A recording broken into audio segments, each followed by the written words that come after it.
Down. I'm joined now by Speaker Emerita Nancy Pelosi, Democrat of California. Speaker Emerita, it's good to have you on. My pleasure. Thank you. Well, it used to be something you never saw happen. The party leadership in the House bringing a bill to the floor that lost. It now happens all the time. I wasn't even that surprised today. What do you make of today's vote? Well, I think it's an example of ineptitude, but it's also an example of the president, former president, being a puppeteer, telling the Republicans in the House that they must shut down government really effectively, and as he usually does, shining lights on his puppet strings so they really look bad. But the fact is, I'm an appropriator, and that's where a budget bill comes from, the Appropriations Committee. Rosa DeLauro is our leader on the House side. And we've always said, left to their own devices, the Democrats and the Republicans on the Appropriations Committee can find a compromise, a solution. You just have to want to do that. Apparently, the Republican leadership in the House has decided they don't want to leave it up to the appropriators who know the legislation very well, and they want to leave it up to Donald Trump, who doesn't, but who wants to shut down government, which would be a tragedy. Yeah, I mean, this seems like a situation in which there's broad bipartisan consensus to pass a continuing resolution, fund the government, and avoid a shutdown. But Donald Trump is obsessed with this piece of legislation, which essentially is a kind of institutionalization of the big lie. He said today in a rant on his social media, including many things, that they'd have to get the SAVE Act. He accuses Democrats falsely of registering illegal voters by the tens of thousands as we speak, and he calls the shutdown. So this is both. He wants them to shut the government down so that they could promote the big lie, basically, yes? Well, you know what? Where his lips were moving, he was lying. And that's just the way it is. He sometimes doesn't even know what he's talking about, and other times he just makes it up as he goes along. But it's really a tragedy. And I just only wish they would leave it up to the Congress to pass the legislation that is necessary to keep government open. He's not even in the government, and yet he wants to shut it down. So it was really sad to see, because this is the second time. You know, they failed to pass the bill the first time they put it on the floor. Yep. Now, a week or so later, they're failing again by a strong number of votes, like 14 no's and two present. They can only lose about 4 votes, and they've lost 3 or 4 times that.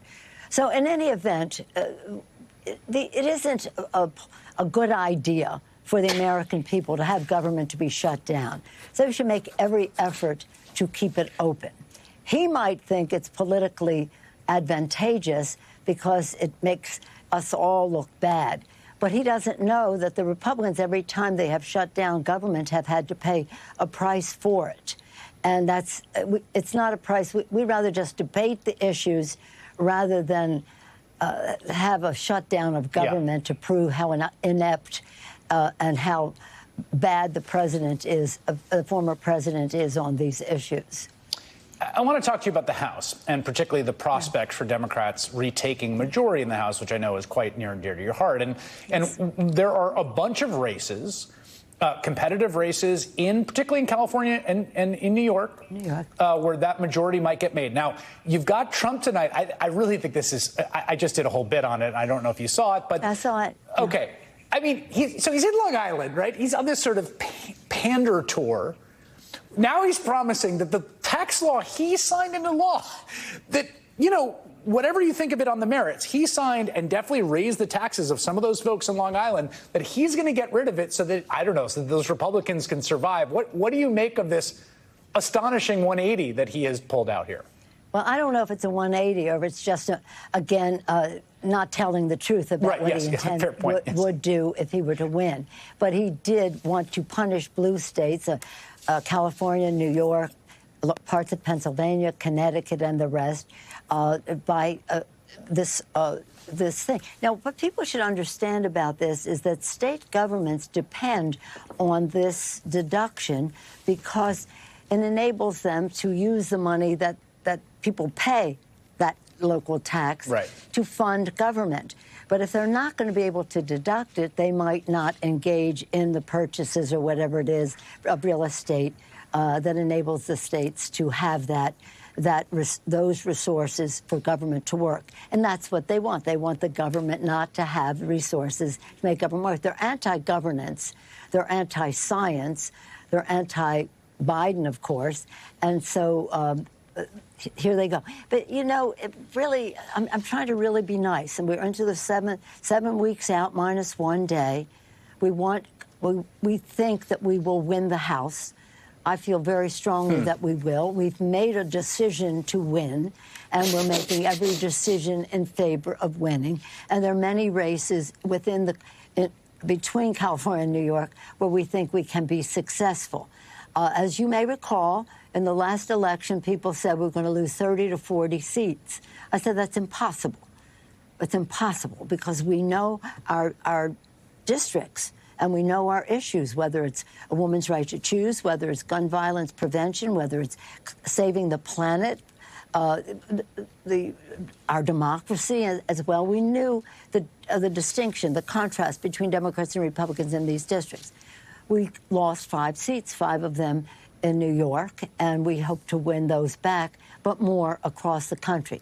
I don't want to just win 5 seats. I want us to win more like 15. So somewhere between 5 and 15 will be our victory. And again, because we know the districts and we listen to the people and we can make the contrast. So when he tries to go into New York and talk about undoing something that he did in a mean way. Now, let's just talk about what that was part of. That was part of his one, shall we say, accomplishment, if you want to say something he did while he was president, and they had the majority. They did one thing. They gave a tax cut to the richest people in America.